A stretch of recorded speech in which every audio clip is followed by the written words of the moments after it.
Perkembangan kesusastraan Islam.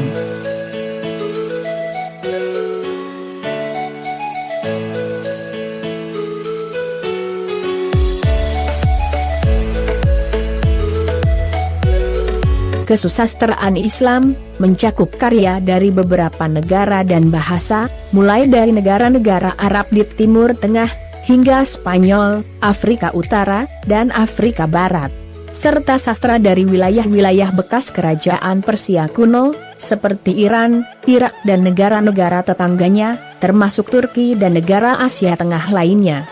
Dan tak ketinggalan juga sastra dari negara-negara Asia Tengah dan Tenggara. Sastra Islam seringkali bertemakan risalah-risalah, hukum Islam dan implementasinya, peristiwa sejarah dan cerita-cerita tentang para pahlawan Muslim. Dan tentu saja sejarah kehidupan Nabi Muhammad. Meskipun kesusastraan Islam muncul dalam jangkauan bahasa dan budaya yang begitu luas dan berbeda, semuanya disatukan oleh beberapa kesamaan, seperti kesamaan dasar intelektual dan agama. Wilayah kebudayaan Islam terbentang dari Afrika Barat hingga ke Malaysia, Indonesia, dan Filipina, namun tetap berpusat di Arab. Dengan bahasanya yang menjadi pemersatu umat Islam sedunia. Puisi Arab sebelum datangnya Islam selama berabad-abad dianggap sebagai model standar untuk semua pencapaian puisi Islam, dan pada gilirannya mempengaruhi bentuk sastra Islam di berbagai negara Islam non-Arab. Dalam perkembangan sastra Islam modern, kesusastraan Islam dari Afrika Utara, terutama dari Aljazair dan Maroko, seringkali menggunakan bahasa Prancis, karena tradisi menulis bahasa Arab terputus oleh pendudukan Prancis di abad ke-19.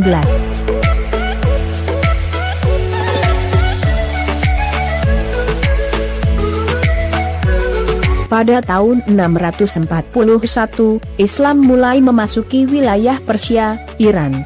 Dan kesusastraan Persia akhirnya memengaruhi kesusastraan Arab sejak pertengahan abad ke-8 dan seterusnya. Kisah dan dongeng Persia disebarkan dari wilayah Iran ke Arab lalu menyeberang ke dataran Eropa Barat. Kesusastraan Persia lebih bervariasi dari segi bentuk dan tema, dibanding sastra Arab klasik. Meskipun kesusastraan Persia banyak mengadopsi aturan formal bahasa Arab, termasuk prosodi dan pola sajak, genre baru, termasuk puisi epik diperkenalkan dari Iran.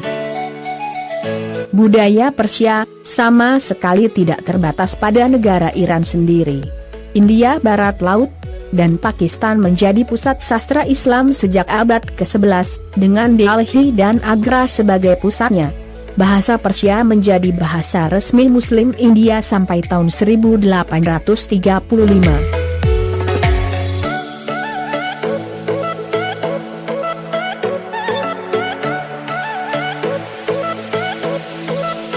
Sementara di sebelah timur anak benua Asia, Muslim mengalih mewarisi khazanah kesusastraan Islam yang besar, termasuk epos religius dari abad ke-14 dan 15, dan beberapa lagu rakyat religius yang indah. Sehingga, prestasi novelis modern dan penyair lirik dari Bangladesh sangat mengesankan. Ke utara, di mana Islam datang pada abad ke-14, tema-tema kesusastraan Islam klasik dilaborasi ke dalam lirik dan puisi epik Kashmir. Dan di wilayah selatan, puisi-puisi Islam yang religius mempengaruhi kesusastraan Tamil dan Malayalam. Bahasa Urdu, yang sekarang menjadi bahasa utama kesusastraan Muslim India dan Pakistan, banyak dipengaruhi kesusastraan Persia selama periode klasiknya di abad ke-18. Di beberapa tulisan, hanya kata kerja saja yang berbahasa Urdu, sisanya terdiri dari konstruksi dan kosakata Persia. Dan tema sastra tradisional Urdu pun seringkali diadaptasi dari kebudayaan Persia. Namun, di dalam kesusastraan Urdu modern, pengaruh-pengaruh tersebut sudah mulai hilang.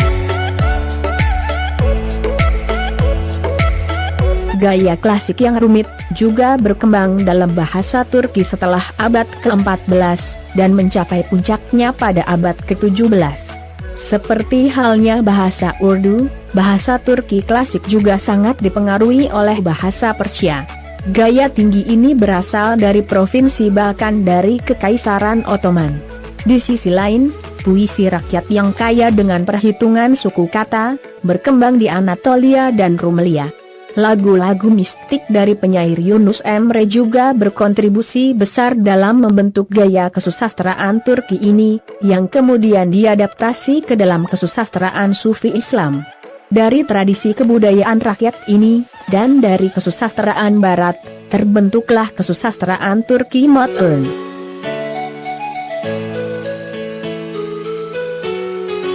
Banyak kesusastraan Islam di Asia Tengah ditulis dalam bahasa Turki, yang meliputi Uzbek, Tatar, dan Kirgis.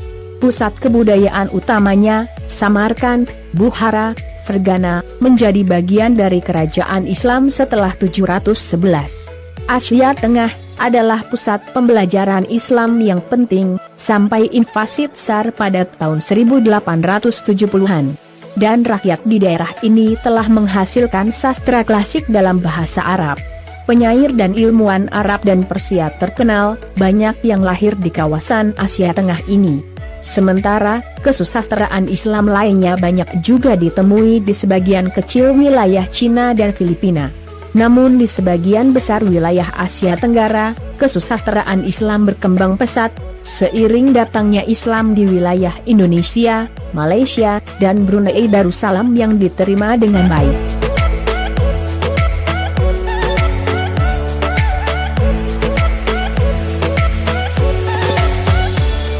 Sekian penjelasan kali ini. Mudah-mudahan bermanfaat. Sampai jumpa, dan terima kasih.